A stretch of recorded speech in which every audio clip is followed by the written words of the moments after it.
میری اپیل ہے ہر مسلمان سے جہاں جہاں تک میری آواز پہنچے، ہر مسلمان سے میری اپیل ہے، اگر آپ فلسطین کے معصوم مردوں، معصوم عورتوں، معصوم بچوں کی نصرت کرنا چاہتے ہیں تو تقوی اختیار کرو، توبہ کرو، اللہ سے توبہ کرو، اور توبہ کر کے اپنی زندگیوں میں تقوی لاؤ۔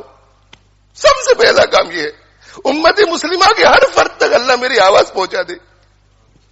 تقوی کی ضرورت ہے، تقوی کی ضرورت ہے، اور تقوی کا ایک حصہ صبر ہے۔ تقوی آیا جائے گا تو صبر بھی آ جائے گا۔ جہاں تقوی اور صبر آ جاتا ہے پھر آگے باغ دوڑ اللہ سنبھال لیتا ہے۔ تقوی اور صبر آ گیا تو آگے باغ دوڑ اللہ سنبھال لیتا ہے۔ وَمَن يَتَّقِ اللَّهَ يَجْعَل لَّهُ مَخْرَجًا، جو تقوی اختیار کرتا ہے، اللہ کی نافرمانی سے بچتا ہے، اپنے اور اللہ کی نافرمانی کے درمیان جو دیوار قائم کر لیتا ہے، دیوار بنا لیتا ہے، نہ جان چلی جائے مگر اللہ کی نافرمانی نہیں، جان چلی جائے مگر اللہ کی نافرمانی نہیں۔ یہ نہیں جیسے ہمارا دین ہے، ہمارا دین آج کیسا ہے؟ راضی رہے رحمان بھی، خوش رہے شیطان بھی۔ جو چیز ہمیں آسان لگتی ہے وہ ہم کرتے ہیں، جو مشکل لگتی ہے اسے چھوڑ دیتے ہیں۔ جو چیز ہمیں پسند ہے، چاہے مشکل ہو، پسند ہے، وہ کر لیتے ہیں، اور جو پسند نہ ہو اسے چھوڑ دیتے ہیں۔ جو دیندار طبقہ سمجھا جاتا ہے، جو دینی تحریکات میں حصہ لیتا ہے، جو دعوت و تبلیغ میں حصہ لیتا ہے، جو خانقاہوں میں جاتا ہے، جو مشائخ کی صحبتوں میں بیٹھتا ہے، جن کا مدارس سے تعلق ہے، جو مسجدوں کو آباد کرنے والے لوگ ہیں، اللہ تعالی شانہ انہیں اور زیادہ برکت عطا فرمائے۔ لیکن ہر ایک کے لیے ضروری ہے کہ وہ اپنا محاسبہ کرے۔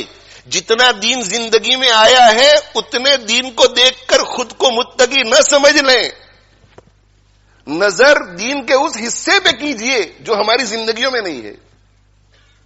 نمازیں پڑھتے ہیں وہ ہمیں نظر آتا ہے، مگر بد نظری، ادھر جھانکتے ہیں ادھر جھانکتے ہیں، وہ ہمیں نظر نہیں آتا۔ سوشل میڈیا پہ غلط چیزیں دیکھتے ہیں، اس سے ہم کبھی توبہ نہیں کرتے۔ جو بے دین طبقہ ہے وہ تو بے دین ہے۔ میں دیندار طبقے سے کہہ رہا ہوں کہ کتنے، اگر یہاں ابھی کہا جائے کہ 100% دین پر عمل کرنے والے ہاتھ اٹھاؤ۔ ہمارے اسلاف کی زندگیوں کو دیکھیے اور ہماری زندگیوں کو دیکھیں۔ ان کا حال یہ تھا کہ لگاتا تھا تو جب نعرہ تو خیبر توڑ دیتا تھا۔ لگاتا تھا تو جب نعرہ، اللہ اکبر کا نعرہ بلند ہوتا تھا تو خیبر کا دروازہ کھل جاتا تھا۔ لگاتا تھا تو جب نعرہ تو خیبر توڑ دیتا تھا، حکم دیتا تھا سمندر کو تو رستہ چھوڑ دیتا تھا۔ یہ ہمارے اسلاف ہیں۔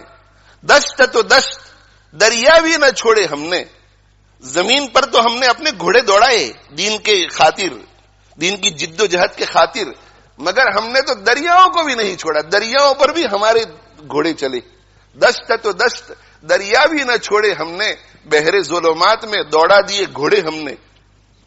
ایک وہ زمانہ تھا، اور آج ہمارا زمانہ کیا ہے؟